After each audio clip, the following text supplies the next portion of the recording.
ఈ భోగి పండగ రోజున ఈ భోగి పర్వదినాన పండగ సమయంలో జరిగిన సినిమాని అయితే చూసేసుకోవడం జరిగిందనమాట.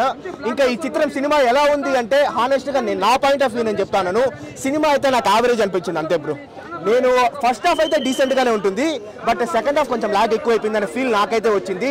బట్ స్టిల్ కానీ ఈ సినిమాని థియేటర్స్కి వచ్చి చూడొచ్చా అంటే డెఫినెట్లీ నేనైతే ఫస్ట్ హాఫ్ కోసమైనా వచ్చి చూడొచ్చు అని చెప్తాను. ఎందుకంటే ఇప్పుడు ఫస్ట్ హాఫ్లో మనకు నాగార్జున గారి స్వాగ్ కావచ్చు, ముఖ్యంగా ఫైట్ చేసేటప్పుడు ఆ స్వాగ్ కావచ్చు, అండ్ నాగార్జున గారు అల్లరి నరేష్ గారు వీళ్ళిద్దరి మధ్య జనరేట్ అయిన కామెడీ కావచ్చు, ఫ్రెష్గా ఉంటుందన్నమాట. ఒక విలేజ్లో ఎలా న్యాచురల్గా ఫ్రెష్గా ఉంటుంది అలా ఉంటుంది కామెడీ.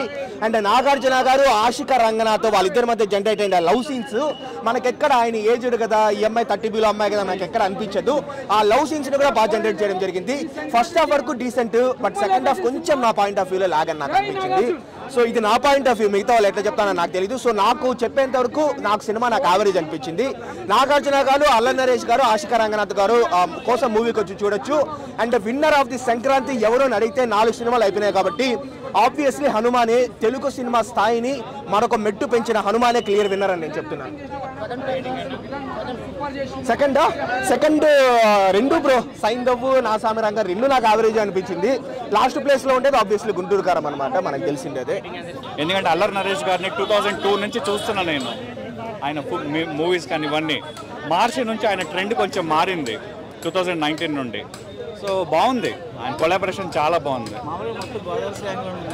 ఏమండి గోదావరి యాసలో ఉందండి, గోదావరి యాస బ్రహ్మాండంగా ఉంది. కోనసీమ ఏమాత్రం దివిసీమ కోనసీమకి తగ్గకుండా ఆ పద ఉచ్చారణ ఆ యాసలో బాగానే మాట్లాడారు, బాగుందండి. స్టోరీ లైన్ మొత్తం మీద మీకు చెప్పాలి అని అంటే ఇదేంటంటే స్నేహబంధం, ప్రేమానుబంధం, వీళ్ళ మధ్య కుటుంబ చిచ్చులు, వైరాలు, వీటి మధ్యలో జరిగినటువంటి ధోరణి అనమాట ఈ మూవీ. అవునండి, అంటే మనం ప్రభల గురించి చిలకలూరుపేట కానీ, గుంటూరు కానీ, గోదావరి జిల్లాల్లో, ఆంధ్రాలో, తెలంగాణ ప్రాంతాల్లో కూడా మనం ప్రభలు చూస్తూ ఉంటాము. అలాగే అంత బాగుంది. ప్రభలు అంటే మరీ 40-50 అడుగుల్లో ఉంటుందని ఎక్స్పెక్ట్ చేయొద్దు, కానీ ప్రభల సన్నివేశంతో ఈ క్లైమాక్స్ సీన్ మాత్రం బ్రహ్మాండంగా తీశారండి.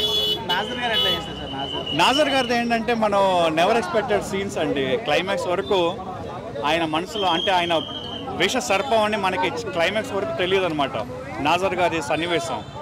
కానీ చివరిలో ఆయన్ని నాగార్జున కాపాడటం ఇవన్నీ ఏంటంటే మనకి కొంచెం కళ్ళల్లో నీళ్లు కరిగేటువంటి సన్నివేశాలు మనకి కలుగుతూ ఉంటాయి అన్నమాట.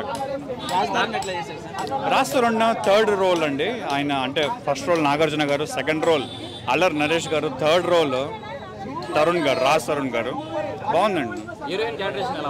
హీరోయిన్ గారిది ఓకే. ఇప్పుడు హీరోయిన్ గారి ఆశిక రంగనాథ్ గారి యొక్క క్యారెక్టరైజేషన్ మాత్రము ఈ జస్ట్ మీటీ రోల్ కానీ లేకపోతే ఫ్లెష్ ప్రజెంటేషన్ కానీ ఇట్లా కాదు. బిన్నీ గారు చాలా చాలా క్లియర్ కట్గా హీరోయిన్ యొక్క పాత్రని ఎలివేట్ చేస్తూ బాగా ప్రజెంట్ చేశారు. కీరవాణి గారి మ్యూజిక్ అసలు one of the major attractions అండి. కీరవాణి గారి మ్యూజిక్కే ఈ మూవీకి హైలైట్. ఆయన ఇచ్చిన సాంగ్స్ క్లాసిక్, ఆయన ఇచ్చిన బీజిఎం ఎక్సలెంట్. ఇంటర్వెల్ బ్యాంగ్ చాలా చాలా బాగుందండి, చాలా బ్రహ్మాండంగా. సంక్రాంతి రేస్లో ఫస్ట్ వచ్చే సినిమా అదే అండి, సంక్రాంతి పండగకి 2024కి మనం యాక్చువల్గా 4 మూవీస్ చూసాను కాబట్టి చెప్తున్నాను కాన్ఫిడెంట్గా. నా పర్సెప్షన్ నేను తెలియపరుస్తున్నా. హనుమాన్ చూశాను, గుంటూరు కారం చూశాను, సైంధవ్ చూశాను, అలాగే నాసామి రంగ చూశాను. అఖండ భారతదేశంలో మాత్రం ఘంటాపదంగా చెప్పేటువంటి ఏకైక చలనచిత్రం హనుమాన్, అందులో సందేహం లేదు. మా సత్యం 24 ఫ్రేమ్స్ ఛానల్ని సబ్స్క్రైబ్ చేసుకుని బెల్ ఐకాన్ని యాక్టివేట్ చేసి లైక్ చేయగలరు, షేర్ చేయగలరు.